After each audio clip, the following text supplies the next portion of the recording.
Dulu bahkan para dalal yang ada di pasar Tarim, maklar, penjual yang ada di pasar Tarim, mereka itu yatakallamun bi'ibarah minhaj. Mereka berbicara, ya, obrolan mereka satu sama lain mengupas kalimat-kalimat yang ada di dalam Minhajut Talibin, karangannya Imam Yahya bin Syaraf An-Nawawi. Begitu omongannya mereka begitu. Sugul muslimin kamusallal musallin. Pasarnya muslimin bagaikan musallanya orang yang sholat. Al-Imam Junaid itu kalau dia buka toko di pasarnya, waktu dia buka toko ditutup dulu tokonya dengan tirai, dia gelar sejadahnya, dia sholat nggak banyak, cuma 300 rakaat. Udah gitu baru dia jual barang-barang yang mau dia jual. Ini orang yang kayak begini, belum dia dagang, belum ada barang yang laku, udah dapat untung besar dari Allah Subhanahu wa taala. Masya Allah. Nah kita sekarang waktu duha hatta 2 rakaat salat duha, witir walaupun hanya 3 rakaat kita witir. Sampai-sampai dulu tuh Rasul sallallahu alaihi wasallam jalan ke pasar, begitu mengecek keadaan di sana, zikir, ya, baca tuh ada zikir namanya zikir pasar, ada doa pasar. Yang baca tuh doa dihapuskan 1.000.000 kesalahan, ditulis 1.000.000 hasanat, diangkat 1.000.000 derajat. Apa doanya? La ilaha illallah wahdahu la syarikalah lahul mulku wa lahul hamdu yuhyi wa yumit wa huwa hayyun la yamut biyadihil khair wa huwa ala kulli syai'in qadir. Ini doa ini dulu waktu kita belajar di Tarim, itu setiap kita lewat di pasar selalu kedengeran suara doa ini di pasar. Masya Allah. Nah kita pengen nih suara kayak begini berkumandang di mallnya kita, di pasarnya kita, biar ada hal-hal yang semacam ini. Kita ingin majelis hidup. Di mana majelis itu hidup? Bukan cuma di masjid. Pengen di masjid-masjid, di rumah-rumah juga. Allah Subhanahu wa taala memerintahkan kepada istri-istrinya Nabi, wadhkurna ma yutla alaikunna fi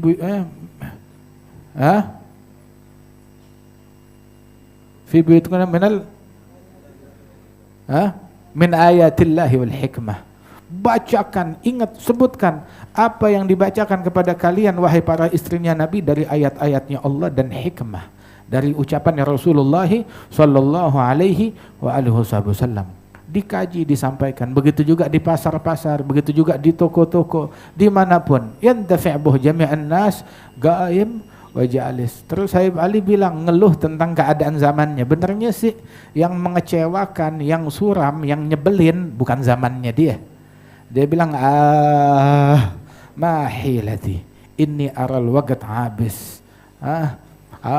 Bahasa Arabnya begitu. Kalau bahasa Indonesianya apa? Ya begitu juga, ngeluh. Tahu kan orang kalau aduh sakit. Sakitnya tuh di mana?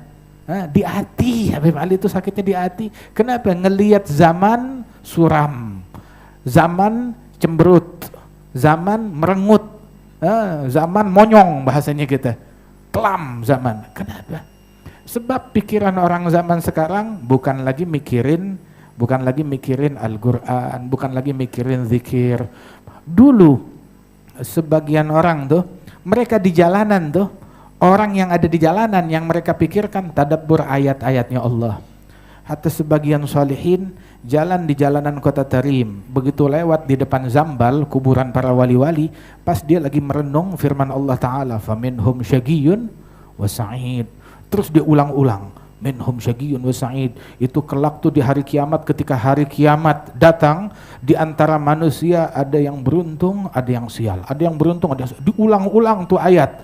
Ngelewatin kuburan aulia sambil dia ngulang-ulang nih ayat, pikirannya di situ fokus, lupa sama sekeliling. Tahu-tahu dia dengar suara, cuma nggak ada orangnya. Itu suara bersumber dari kuburan. Itu suara bilang kepada dia, ya hadza ubur ma minna syagi. Wahai hadza, kamu baca tuh ayat, cepetan majuin, baca ayat selanjutnya. Ngapain diulang-ulang? Di sini nggak ada orang sial yang dikubur, sini semuanya orang yang beruntung. Kulluhum su'ada. Semuanya orang-orang yang beruntung. Ada biladul awliya ussalihin. Yang terlintas di benak orang-orang yang ada di jalanan, yang ada di majelis, yang ada di masjid, yang ada di pasar, semuanya yang terlintas di benak mereka adalah tentang akhirat. Sampai dulu kita dinasihatin oleh guru-guru kita. Dan juga mereka menceritakan bagaimana seorang guru memberikan nasihat kepada murid-muridnya. Ketika ngelihat muridnya di di majelis, tapi otaknya nggak ada di majelis. Ada gak yang begitu? Ada yang otaknya sibuk sama handphone, begitu. Ada orang kalau hadir majelis, bukan yang ini, kalau ini sih beneran nih, begitu. Biar kata megang handphone fokus, insya Allah. Ada orang datang majelis khusus pengen selfie, begitu. Datang majelis biar punya bahan buat update status, begitu. Di majelis, begitu. Khusus buat begitu doang. Masya Allah. Terus kenapa sial gitu? Enggak, insya Allah beruntung juga, insya Allah. Alhamdulillah. Begitu. Mereka nasihatin kepada orang-orang yang hadir di majelis, dia bilang, wahai muridku, ya waladi, la an yakun qalbak fil masjid wa jasadak fis suq khair min an yakun jasadak fil masjid wa qalbak fis suq. Itu masih lebih mendingan badanmu ada di pasar, hatimu ada di masjid, ada di majelis. Ini masih lebih mendingan daripada badan di majelis, hatinya ada di pasar. Ya, ini yang kayak begini, 1 ngabisin tempat, 2 ngabisin kebuli, 3 ngabisin aqua, begitu. Air mineral, nggak boleh iklan di sini, begitu. Masya Allah. 4 ngabisin tempat parkir, begitu. Terus kadang nih orang-orang kayak begini, nah belum lagi nih lain gara-gara dia handphone hilang, sendal hilang, waliyadzubillah min dzalik. Ala kulli hal, dan yang terbaik ketika jasad kita dan hati kita ada di dalam majelis. Begitu, jasad di majelis, hati di majelis. Kalau emang kagak juga, hati di majelis, badan, walaupun badan di pasar, hati di majelis. Jangan udah badan di majelis, hati di pasar. Omongan-omongan pasar dibawa ke majelis. Ucapan-ucapan pasar. Ini sih omongan-omongan anak pasar, bukan omongan ustadz, bukan omongan orang masjid, bukan omongan orang majelis. Iya, begitu. Al-Habib Ali bilang, saya ngelihat nih zaman saya, waktu saya suram banget. Kenapa orang sekarang cuma fokus sama fisik, merasa cukup badan saya udah ada di majelis. Walaupun majelis tidak berhasil mewarnai kehidupan dia. Begitu. Hadir majelis tetap putus silaturahmi. Ngaji Ramadan, ikut takbiran paling nyaring suaranya kalau takbiran. Begitu. Paling keras, kalau solawatan paling nyaring, begitu. Tapi sama ibu bapaknya durhaka, begitu. Tapi omongannya kotor, tapi hatinya penuh kedengkian, penuh kebencian, tapi kurang ajar. Waliyadzubillah min dzalik. Ayo, hendaknya nih kita jangan cuma fokus kepada kostum, jangan cuma fokus kepada atribut. Wagat makhwafuh, lakin Rabbul Arbab Haris, ini waktu yang mencekam. Apa waktu yang mencekam? Waktu yang mencekam, menakutkan ketika rahat afkar ahlu kullaha fil malabis. Orang-orang zaman sekarang cuma fokus sama atribut, sama kostum, sama yang zahir aja. Yang batin dia lupakan. Begitu. Dikiranya agama cuma sekedar atribut aja. Ingat gak? Nabi Muhammad dakwah berapa lama dakwah? 23 tahun. Berdakwah, 13 tahun di Mekah, 10 tahun di Madinah. Nabi ngalamin punya masjid sendiri baru di Madinah, cuma sebentaran. Yang 13 tahun gak punya masjid, begitu. 13 tahun sholatnya di mana? Di Masjidil Haram, di rumahnya, di Masjidil Haram. Dan di Masjidil Haram saat itu bagaimana? Dikelilingin 360 berhala. Begitu, dikelilingin 360 berhala. Terus Nabi di situ, sholat di situ, iya, sujud di situ, iya, sujud di situ. Diganggu, diteror, lagi sujud ditaruh kotoran, jeroan, habis nyembelih onta tuh jeroannya, kotorannya ditaruh di kepalanya Rasulullah Shallallahu Alaihi Wasallam. Terus udah gitu bagaimana? Nggak beranjak dari sujudnya. Besoknya datang lagi, sholat lagi. Coba kita kalau masuk satu masjid, dicemberutin dikit, dipelengosin dikit, bilang amit-amit, seumur hidup gua nggak injek lagi nih masjid. Tapi Rasul sallallahu alaihi wasallam tetap datang lagi, diganggu lagi, sabar lagi. Wah kata beliau 13 tahun nggak punya atribut. Begitu. Beliau baru punya masjid begitu hijrah ke Madinah Al-Munawwarah. Itu pun juga masih diganggu orang, diteror, diperangin. Begitu. Beragam gangguan dirasakan oleh Rasulullah sallallahu alaihi wasallam. Tapi yang beliau terlebih dahulu siapkan adalah membangun jiwa, membangun akhlak, membangun mental, membangun pola pikir, membangun keilmuan, membangun adab, membina jiwa manusia. Begitu. Kemudian baru fisik yang lain terbina. Kenapa? Sebab itu ntar ngikut kepada apa yang udah disiapkan. Begitu nyampe ke Madinah, musliminnya udah siap, orangnya udah siap, khalas, ayo masjid. Terus masjidnya Rasul bagaimana? Ya begitu, tiang apa namanya, dari pohon korma. Begitu, atapnya dari pelepah daun korma.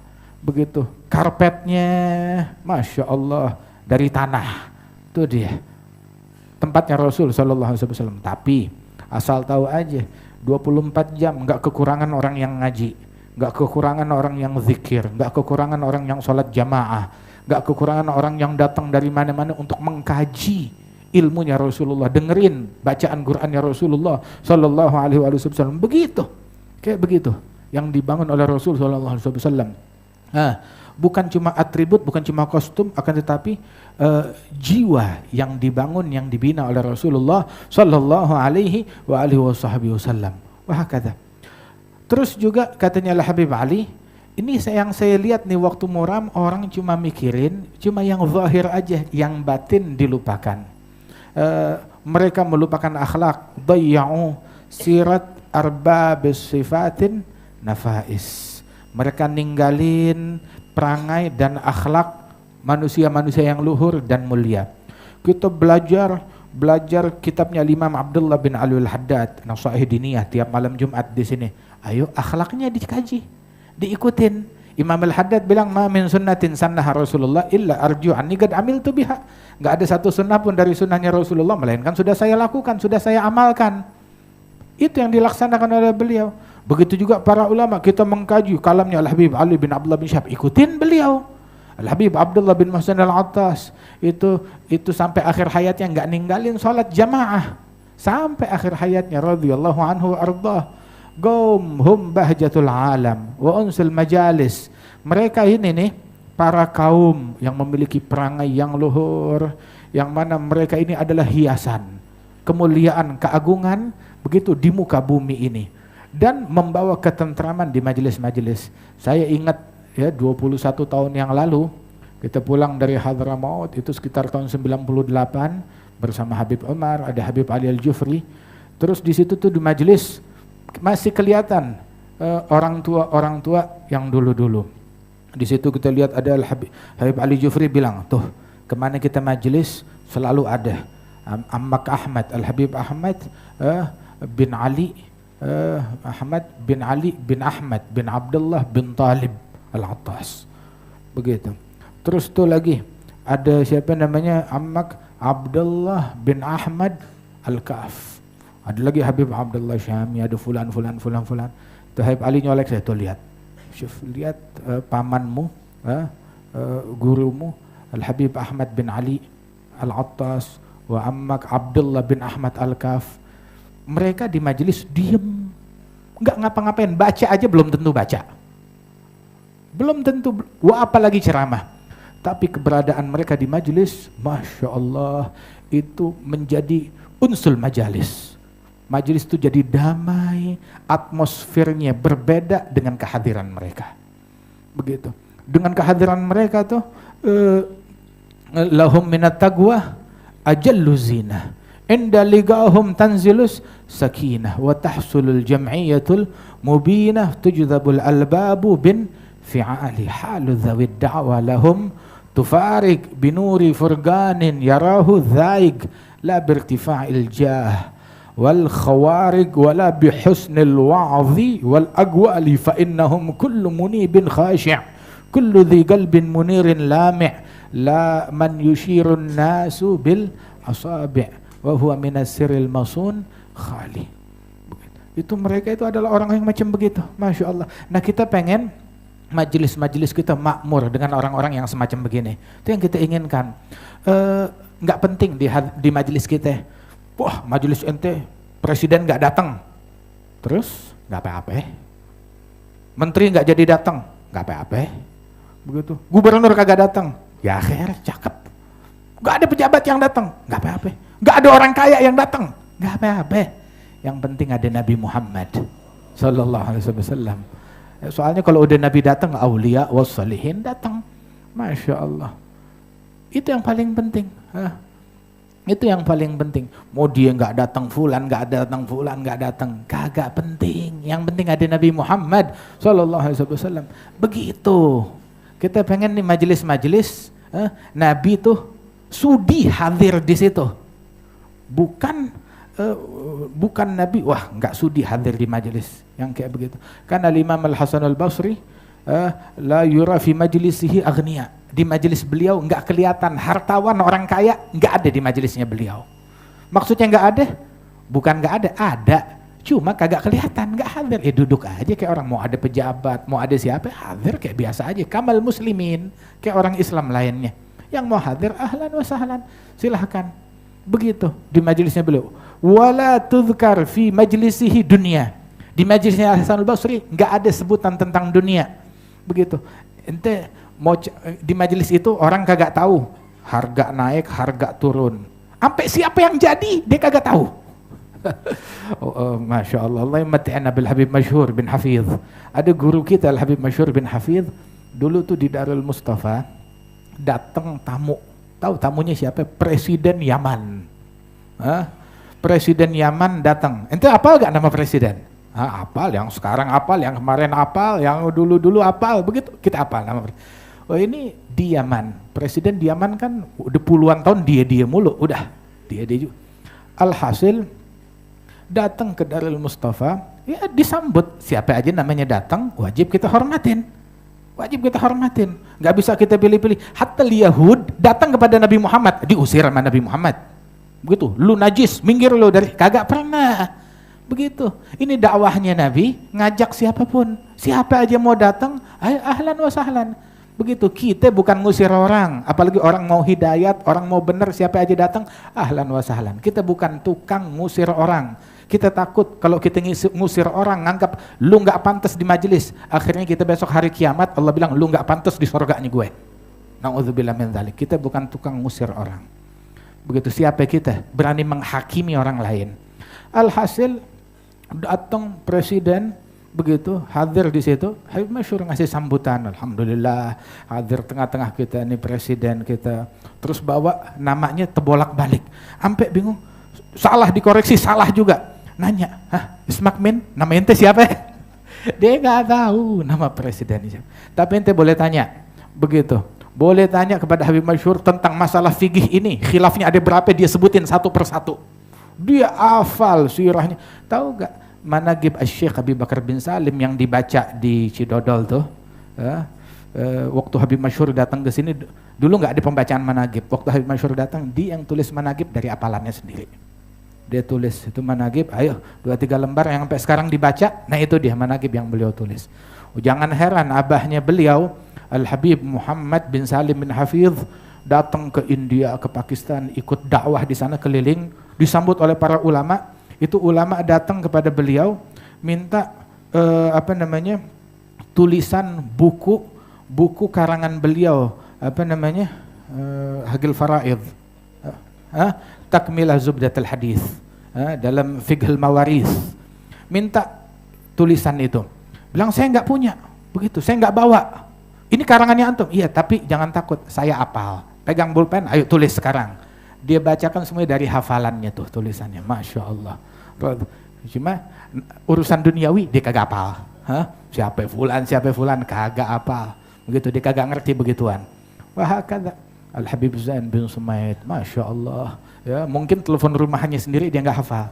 Begitu. Tapi kalau ente mau ditanya tentang khilaf antara Ibn Hajar, Romli, Rafi'i, Nawawi dalam satu permasalahan, wah dibawain nama dia.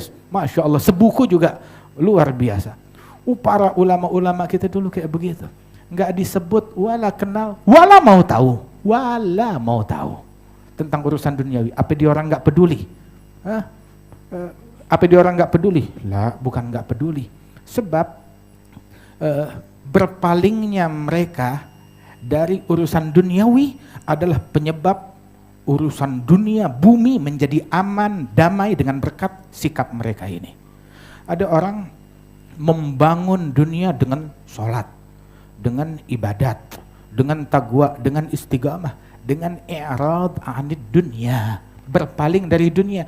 Mereka ini adalah orang yang paling berpengaruh di dalam membawa perbaikan duniawi. Begitu. Itu salah satu ibadat amalan yang paling ampuh di dalam memperbaiki duniawi. Khalas, tutup mata, tutup buku dari perkara duniawi. Wah, nggak peduli sama dunia. Taib, ente nonton berita 24 jam, ente pantengin tuh berita, apa yang udah lu buat dunia? Hah? Yang ada ente masih jadi tukang gosip, tukang ghibah, tukang namimah, tukang caci maki, tukang suudzon, tukang curiga sini situ. Waliyadzubillah. Apa yang ente buat untuk dunia ini? Tapi agwam yang kita lihat, yang kita kenal, begitu rahmat Allah menjadi langgeng berkat mereka. Wa rahmatullahi bihim tadumu. Itu rahmat Allah menjadi langgeng dengan berkat mereka. Laulahumu bainal anam ladukdikat jibalun wa ardun lirtikabil khathiyati bihim yadfa'ullahul balaya wa yakshifur razaya yusdi kulla khairin wa ni'mati. Berkat mereka Allah tolak bala, Allah Ta'ala tolak bencana. Nah lu tolak angin aja gak mempan. Begitu. Gak mempan. Ini mereka gunung kagak jadi gempa. Masya Allah, Sayyidina Umar ibn al-Khattab, dia bukan orang yang tiap hari ngecek Facebook, bukan orang yang tiap hari cari tahu berita di sini di situ, update status, nggak tahu. Sekali terjadi gempa di Madinah, ditepok pakai rotannya tuh Madinah, begitu dai alam adil, diem, emang gua nggak adil, langsung diem tuh bumi, begitu. Ente nepok nyamuk aja kagak mempan, begitu. Wah ini bumi ditepok kagak jadi gempa. Radhiyallahu anhu wa ardhah. Nah kita pengen nih orang-orang kayak begini yang hatinya cemerlang, ya Allah biar panjang umur yang kayak begitu, ya, yang kayak begitu biar makin banyak. Ya, ini dengan keberadaan mereka tuh majelis menjadi indah, menjadi nikmat. Ya Allah, enak dilihatnya, mata kita juga segar ngelihatnya. Alhamdulillah, ya. Nggak ngelihat yang monyong-monyong, begitu nggak dengar yang bikin mules, begitu. Alhamdulillah. Nikmat dari Allah Ta'ala. InsyaAllah Allah Ta'ala jaga kita. InsyaAllah Allah Ta'ala makmurkan majelis-majelis kita. Amin ya Rabbal Alamin. Dan para ulama kita yang ada di Tarim, insyaallah Allah Ta'ala berikan mereka kesehatan, afiat, panjang umur, ya. Dan Allah Ta'ala makmurkan insyaallah jami' majalis dzikir, hilaqul hilm, semuanya Allah Subhanahu wa Ta'ala makmurkan. Amin ya Rabbal Alamin. Allahumma ja'al jam'ana hadza jam'an marhuma, tafarrugna min ba'di tafarrugan ma'suma, wa la taj'al fina wa la minna wa la ma'ana syaqiyan wa la mahruma bi rahmatika ya arhamar rahimin. Sallallahu ala sayyidina Muhammadin an-nabiyil ummi wa ala alihi wasallam wa akhiru da'wana alhamdulillahi rabbil alamin.